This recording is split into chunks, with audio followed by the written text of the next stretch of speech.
कक्षा 11 नागरिक शास्त्र की कक्षा में मैं शैलेंद्र चौधरी, प्रवक्ता, पटेल स्मारक इंटर कॉलेज पटेल नगर भटहट गोरखपुर, आप सभी छात्रों का स्वागत करता हूं। बच्चों, आज हम खंड खा, जिस पुस्तक का नाम राजनीतिक सिद्धांत है, उसके अध्याय 3 समानता के बारे में अध्ययन करेंगे। बच्चों, आप सभी जानते हैं समानता के बारे में तरह तरह के विचार आपके दिमाग में आते हैं। वो चाहे समान व्यवहार को लेकर, समान कार्यों को लेकर, अवसरों को लेकर, और इनके प्रश्न ये उठते क्यों आपके दिमाग में हैं? क्योंकि जब आप अपने आसपास पड़ोस में असमानता के भाव को देखते हैं तब ये भाव उठता है। वहीं से इस अध्याय का हम प्रारंभ करते हैं कि इस अध्याय में पहला चीज हम ये समझेंगे कि ये समानता महत्वपूर्ण क्यों है, मानव जीवन के लिए आवश्यक क्यों है, और इसके निहितार्थ क्या है, अर्थात ये समानता है क्या, जिसकी चर्चाएं होती हैं वे समानताएं हैं क्या, और इस समानता के विभिन्न आयाम क्या हैं, इसके बारे में हम समझने की कोशिश करेंगे। और अंत में हम ये समझेंगे कि जिस समानता की चर्चा आज पूरे विश्व में समुदाय द्वारा की जा रही है, उस समानता को बढ़ावा हम कैसे दे सकते हैं। आइए शुरुआत करते हैं। समानता महत्वपूर्ण क्यों है? बच्चों, समानता एक शक्तिशाली और नैतिक आदर्श के रूप में प्राचीन काल से लेकर चर्चा का केंद्र बिंदु बनी हुई है। ये सभी आस्थाओं और धर्मों में भी समानता को महत्व दिया गया है, क्योंकि ये सभी मानते हैं कि मानव ईश्वरकृत है। लेकिन इन समानताओं के मध्य कहीं ना कहीं रंग, वंश, नस्ल, इस आधारों पे भेदभाव देखने को मिलता है। आर्थिक आधार पे भेदभाव देखने को मिलता है, शैक्षिक आधार पे भेदभाव देखने को मिलता है। और ऐसी स्थिति में सार्वभौम बंधुत्व के भाव को कैसे बढ़ाया जा सकता है, इसीलिए यह विचारणीय प्रश्न हो जाता है। इसके अलावा यह देखिए कि सभी मनुष्य सम्मान, महत्व और सम्मान के योग्य हैं, प्राप्त करने के योग्य हैं। लेकिन कुछ संस्थाओं और राजनेताओं द्वारा अपने विशेषाधिकार को बनाए रखने के लिए अनेक तरह के हथकंडे अपनाए गए, अनेक तरह के विभेदकारी व्यवहार किए गए। इन व्यवहारों में समानता का जहां अभाव था, लेकिन जो समानता की बात आई तो जागरूक मनुष्य उठ खड़ा हुआ। ऐसी स्थिति में 18वीं शताब्दी के आप फ्रांस के क्रांति को देखिए, जो स्वतंत्रता, समानता और बंधुत्व के आधार पर लड़ा गया। ये समानता शब्द वहां था। दक्षिणी अफ्रीका, एशिया महाद्वीप को देखिए, वहां के जो स्वतंत्रता आंदोलन हुए, नस्लवाद के विरुद्ध, उपनिवेशवाद के विरुद्ध, उसमें भी कहीं समानता की बात कही गई थी। आज पूरे विश्व में समानता महत्वपूर्ण प्रश्न है, इसीलिए लगभग सभी विश्व के संविधानों में समानता की चर्चा की जाती है। लेकिन बच्चों, आप अपने आसपास पड़ोस में इसकी वास्तविकता से भी परिचित होंगे। वो कैसे? एक तरफ ऊंची ऊंची आलीशान इमारतें देखते हैं, दूसरी तरफ आपको क्या देखने को मिलता है? झोपड़पट्टी, अभाव जहां है। एक तरफ आलीशान वातानुकूलित कक्ष वाले विद्यालय देखते हैं, दूसरी तरफ संसाधन विहीन विद्यालय भी मौजूद हैं, और एक तरफ बड़ी बड़ी पार्टियों में लोगों के खाने की बर्बादी होती है, दूसरी तरफ तमाम ऐसे गरीब वर्ग के लोग हैं जो भूखे पेट सो जाते हैं। क्या आपने ऐसा नहीं देखा? इन असमानताओं से एक प्रश्न आपके दिमाग में उठता है, आखिर इसके पीछे कारण क्या है? बच्चों, ऐसा नहीं कि आप ये भारत के संदर्भ में देख रहे हैं, पूरे विश्व के संदर्भ में देखिए।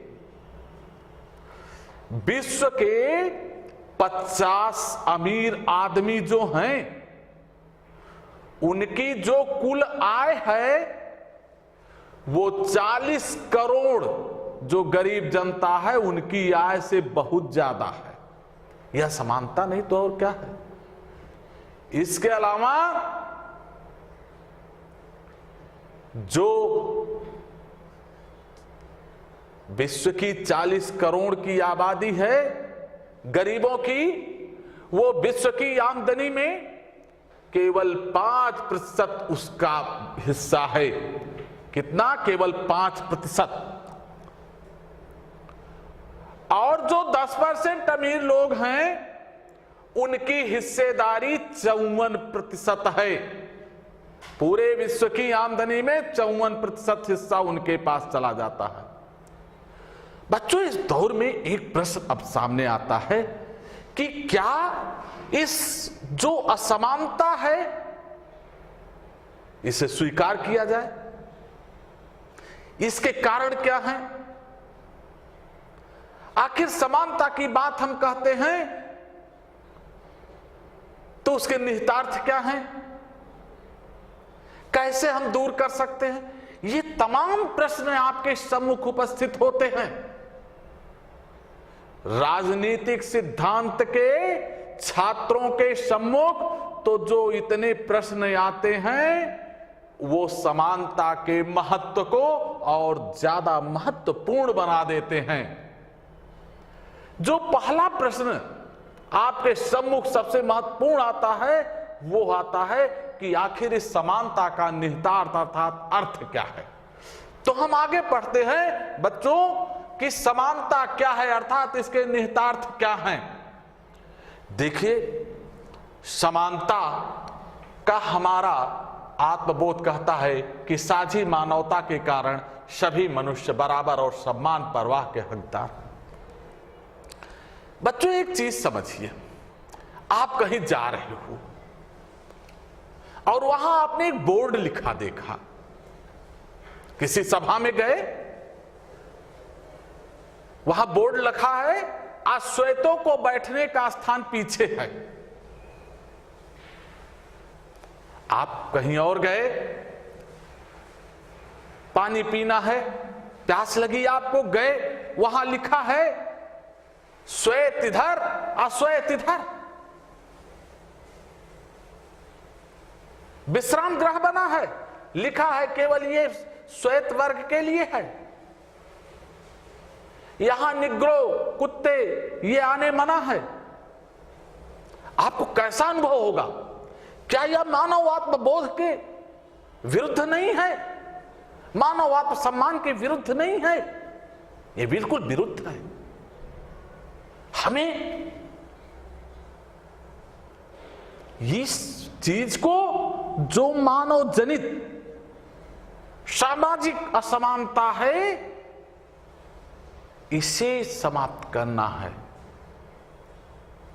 इसीलिए लास्की ने इस संबंध में कहा कि समानता प्रत्येक व्यक्ति को अपनी शक्तियों का उपयोग करने, यथाशक्ति समान अवसर प्रदान करने का प्रयत्न है।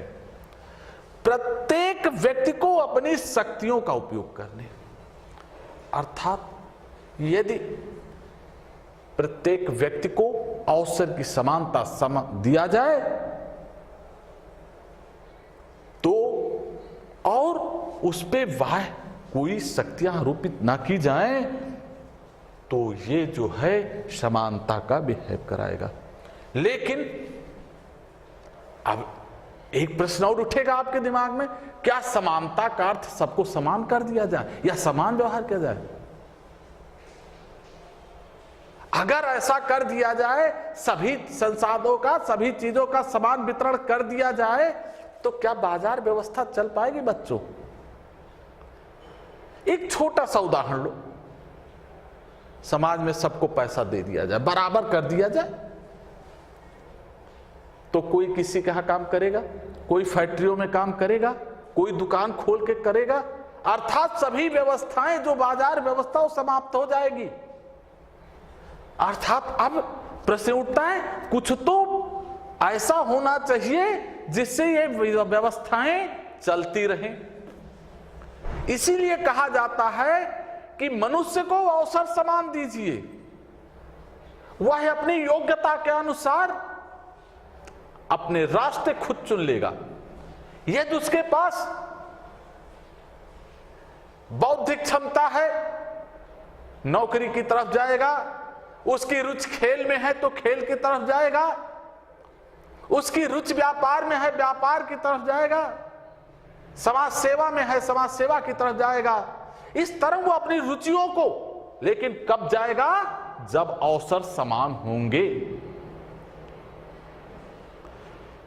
इस अवसर समान होने की बात कहा जाता है, जो इसका मुख्य बिंदु है कि सभी व्यक्तियों को अवसर की समानता होनी चाहिए। लेकिन बच्चों एक चीज बताइए, सभी सामान्य व्यक्ति एक लाइन में खड़े और एक विकलांग व्यक्ति भी है, तब क्या होना चाहिए? क्या उसे कुछ विशेष सुविधाएं नहीं दी जानी चाहिए? आपका उत्तर होगा हां, बिल्कुल दी जानी चाहिए। अवसर की समानता होनी चाहिए, निष्पक्ष भाव से होनी चाहिए, लेकिन उसमें जो विकलांग हैं या जो कमजोर हैं उसे कुछ विशेष सुविधाएं प्रदान की जानी आवश्यक है। समानता, वास्तविक समानता तभी आ सकती है। दूसरा है कि धर्म, जाति, लिंग या नस्ल के आधार पर विभेद नहीं होना चाहिए। क्यों? क्योंकि ये सामाजिक असमानता के प्रतीक है। ये सामाजिक असमानता बढ़ाते हैं, समाजकृत हैं। और अगर इस आधार पर भेद होगा तो अवसर की समानता अपने आप स्वतः उसका भाव विनष्ट हो जाता है। फिर आता प्राकृतिक और सामाजिक असमानताएं। ये समझिए, प्रकृति ने क्या सबको समान बनाया है? नहीं। रंग, रूप, कद काठी, यहां तक कि विवेक के मामले में भी भिन्नता है। और सामाजिक असमानताएं समाज द्वारा उत्पन्न की गई हैं। सामाजिक विभेद है, अमीर गरीब से दूरी बनाता है, जातियों में विभिन्नता देखने को मिलती है, धर्मों के बीच जाति के आधार पे, लिंग के आधार पे, नस्ल के आधार पे विभेद, ये कहां का नियम है? ये कौन सी समानता लाएंगे? उसे सामाजिक असमानताओं की श्रेणी में रखा जाता है। लेकिन अब कुछ ऐसा मिल गया कि प्राकृतिक जो असमानता को से जोड़ दिया गया, जो मानवकृत अर्थात सामाजिक असमानताएं थी। पहले क्या माना जाता था? नारी कमजोर है, विवेक में कम है, अबला है। अब उसको क्या किया गया? प्राकृतिक असमानता से जोड़ दिया गया कि ये प्रकृति ने इन्हें बनाया है। और इस आधार पे क्या किया गया, सामाजिक विभेद हो गया कि वो नौकरी नहीं कर सकती, वो ये नहीं कर सकती, वो नहीं कर सकती। लेकिन जब इन्हें हम दूर करने का प्रयास किए गया तो स्वाभाविक तौर पे अब उन्हें सुरक्षा देना हमारा कर्तव्य आ जाता है। ये कोई विभेद नहीं है, असमान व्यवहार नहीं है, क्योंकि जब हम देंगे उन्हें, वो नौकरी करने गई तो क्या प्रसूति अवकाश आवश्यक नहीं? एक प्रश्न उठा। यह असमानता नहीं है। कॉल सेंटरों में काम करने वाली जो बच्चियां हैं उन्हें सुरक्षा देना उस कंपनी का उत्तरदायित्व है। यह विभेद आवश्यक भी हो जाता है। बच्चों, ये जो प्राकृतिक और सामाजिक असमानता मिलाने की बात की जाती है, इसी आधार पर दक्षिणी अफ्रीका में यह कहा जाता था काले लोग बुद्धिहीन हैं, कमजोर हैं, इनका काम केवल खेल कूद है और ये केवल काम करने के लिए बने हैं, इनका बौद्धिक कोई स्तर नहीं है। और इसके आधार पर दास प्रथा को जस्टिफाई किया गया। क्या यह उचित था? आज तो प्राकृतिक असमानता को भी विज्ञान चुनौती दे दिया है, क्योंकि आज विकलांग व्यक्ति को एक पैर नहीं है तो कृत्रिम पैर लग रहे हैं, दृष्टिहीन व्यक्ति को कंप्यूटर मदद कर रही, ऐसे ऐसे बन गए यंत्र। लेकिन उन्हें कुछ सुविधाएं देनी पड़ रही हैं। स्टीफन हॉकिंस का नाम आपने सुना होगा, बहुत बड़े भौतिक वैज्ञानिक थे। वे बोल नहीं सकते थे, चल नहीं सकते थे, लेकिन उन्होंने विज्ञान का सहारा लेते हुए एक प्रतिमान स्थापित किया। तो ये जो यहां हल्का सा थोड़ा विभेद करना हो रहा, वो असमानताओं की श्रेणी में नहीं, जबकि उन्हें कुछ विशेष सुविधा देकर समान लाने की कोशिश की जा रही है। बच्चों, इसके बाद हम अगले बिंदु की तरफ बढ़ते हैं, समानता के आयाम। देखिए, समानता के 3 आयाम। पहला राजनीतिक समानता, दूसरा सामाजिक और तीसरा आर्थिक समानता। अब प्रश्न उठता, राजनीतिक समानता क्या है? प्रत्येक व्यक्ति, नागरिक का उस देश में राजनीतिक अधिकारों का होना, राजनीतिक समानता का होना आवश्यक है, जो उसे कहां से मिलता है? उस देश के संविधान से। आपको राजनीतिक समानता उस देश में निवास करने वाले सभी व्यक्तियों को बिना भेदभाव के मिलना आवश्यक है। वह चाहे स्वतंत्रता का अधिकार हो, बोलने का अधिकार हो, धार्मिक स्वतंत्रता का अधिकार हो, ये समानता लाते हैं, सभी धर्मों के साथ समान व्यवहार करना। इसके अलावा मत देने का समान अधिकार हो सबको, बिना किसी भेदभाव के, बिना किसी भेदभाव के चुनाव लड़ने का अधिकार हो, बिना भेदभाव के चुने जाने का अधिकार हो, बिना भेदभाव के प्रार्थना पत्र देने का अधिकार हो। ये चीजें राजनीतिक समानता की श्रेणी में आती हैं। दूसरा आता सामाजिक समानता, जिसमें अवसर के समानता की बात आती है कि सभी व्यक्तियों को समान अवसर उपलब्ध कराना चाहिए। लेकिन राज्य का यह कर्तव्य है, जो कमजोर वर्ग हैं उन्हें वह न्यूनतम उनकी आवश्यकताओं की पूर्ति करते हुए सामाजिक समानता स्थापित करने की तरफ अग्रसर हो।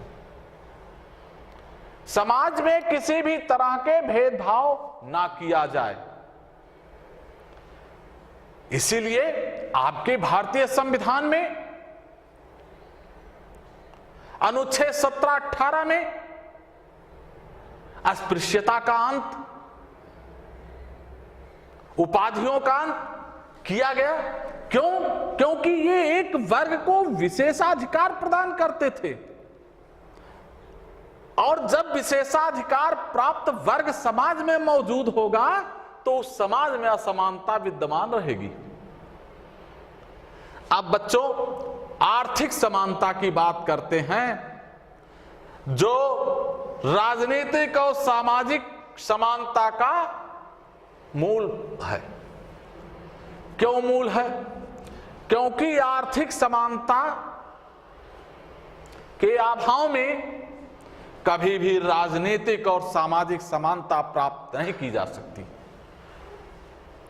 लेकिन इसका तात्पर्य नहीं कि सभी व्यक्तियों को समान आर्थिक संसाधन मुहैया करा दिया जाए, ऐसा नहीं है।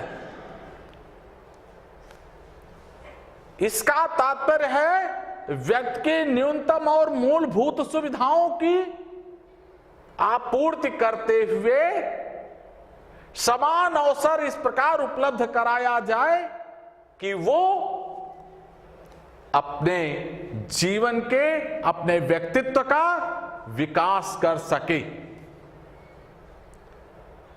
लेकिन इस संदर्भ में जो समानता का भाव है, कैसे समानता आएगी, वो विचारधारा, दो विचारधाराएं हमारे सामने उपस्थित होती हैं। महत्वपूर्ण है ये दोनों विचारधाराएं, एक मार्क्सवाद, दूसरा उदारवाद। ये मार्क्सवाद बच्चों, कार्ल मार्क्स जो एक साम्यवादी विचारक था 18वीं शताब्दी में,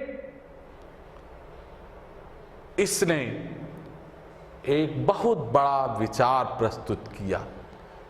वह हर क्षेत्रों में था। उसने कहा कि समाज के कुछ लोगों का प्राकृतिक संसाधनों, तेल, खनिज, उद्योग, इन पे आधिपत्य है और उसका लाभ ये कुछ लोग ही उठाते हैं, और जिसके कारण वे राजनीतिक रूप से सशक्त हो जाते हैं। और जब राजनीतिक रूप से वो वर्ग सशक्त हो जाता है तो वो क्या करता है? राजनीतिक रूप से सशक्त वर्ग अपने हितों के लिए कानूनों का निर्माण करने लगता है, जिससे जो समानता का खाई है वो और बढ़ने लगती है। उन्होंने कहा कि इस जो असमानता की खाई है, इसको पाटने के लिए आवश्यक है कि जो संसाधन, प्राकृतिक संसाधन और आर्थिक उत्पादन के केंद्र हैं, उनको जनता के हाथों में सौंपा जाए, अर्थात उनको राज्य के अधीन राष्ट्रीयकरण कर दिया जाए, जिससे कि उस संसाधनों का लाभ पूरी जनता प्राप्त कर सके, जिससे कि असमानता कम की जा सके। इसके उलट उदारवादी क्या कहते हैं? ये खुली अर्थव्यवस्था के पोषक हैं। ये कहते हैं ये प्रतिस्पर्धात्मक सिद्धांत के पोषक हैं। ये कहते हैं कि व्यक्ति की जो जीविका के लिए न्यूनतम आवश्यकताएं हैं उनको राज्य उनको पूर्ति करे और उसके बाद सबके मध्य खुली प्रतिस्पर्धा हो, और जिसके अंदर योग्यता होगी वो आगे बढ़ जाएगा।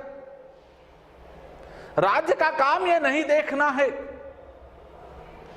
कि प्रतिस्पर्धा में कौन आगे निकल रहा है। राज्य का काम है केवल व्यक्ति की जो मूलभूत न्यूनतम आवश्यकताएं उन्हें पूरा करे, इसके आगे वो कुछ ना देखे। अर्थात राज्य के कार्य को सीमित करते हैं। और उन्होंने कहा इस प्रतिस्पर्धात्मक सिद्धांत में जो होगा वो एक वास्तविक न्यायोचित समानता होगी। न्यायोचित समानता की वो बात करते हैं। बच्चों, इसके बाद अगले बिंदु की तरफ अब बढ़ते हैं। समानता पे इतनी चर्चाओं के बाद हमारे सम्मुख प्रश्न उठता है कि आखिर वास्तव में इसको हम कैसे बढ़ावा दें कि समानता वास्तविक रूप में दिख सके। बच्चों, पहला है औपचारिक समानता की स्थापना। ये क्या है? औपचारिक समानता की स्थापना के लिए आवश्यक है कि समाज में अवसरों की समानता हो और जो भी वास्तविक जरूरतमंद हैं उनकी आवश्यकताओं की पूर्ति करी जाए। किसी आधार पे भेदभाव ना किया जाए। फिर आता है विभेदक बर्ताव द्वारा समानता। समानता में केवल यह नहीं है कि समान व्यवहार कर दिया जाए, वो चाहे जैसा हो। एक चीज बताओ बच्चों, यदि विकलांग व्यक्ति के लिए रैंप की मांग की जा रही है तो क्या उचित नहीं है? उचित है ना, क्योंकि अगर वो उस जगह तक नहीं पहुंच पाएगा जहां जाना है तो अवसर की समानता कहां रह गई? इसलिए उसे अवसर की समानता प्रदान करने के लिए, वास्तविक समानता मिलने के लिए यह विभेद आवश्यक है।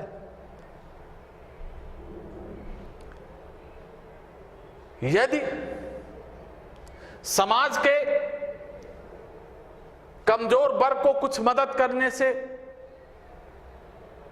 सामाजिक समानता को बढ़ावा मिल रहा है तो ऐसा विभेद करना उचित प्रतीत होता है।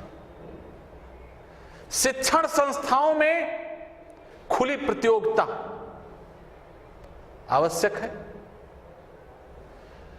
वह उसमें कुछ स्थान समाज के वंचित वर्ग के लिए आरक्षित किया जा सकता है। नौकरियों में इस तरह किया जा सकता है।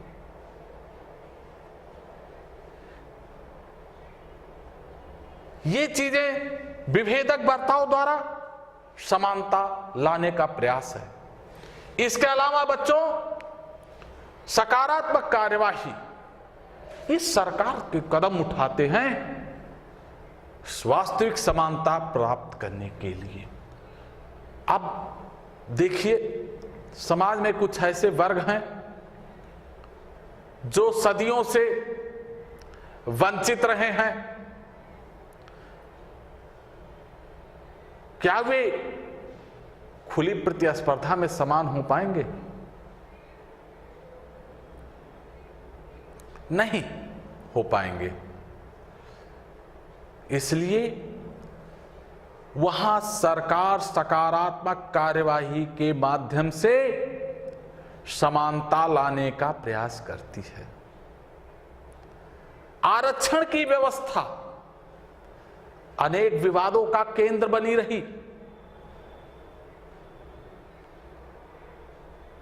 वह ये सकारात्मक कार्यवाही के अंतर्गत आता है और सकारात्मक कार्यवाही के अंतर किए गए जो कार्य होते हैं वह अस्थायी नहीं होते।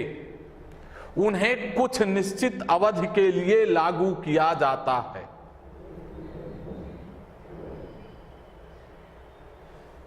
कहीं भी जाइए खुली प्रतिस्पर्धा देखने को मिलेगी, लेकिन वो खुली प्रतिस्पर्धा कितनी जरूरी है, कितनी आवश्यक है? कहां तक हम खुली प्रतिस्पर्धा में मुकाबला कर सकते हैं जो कमजोर वर्ग का है या जो विकलांग है?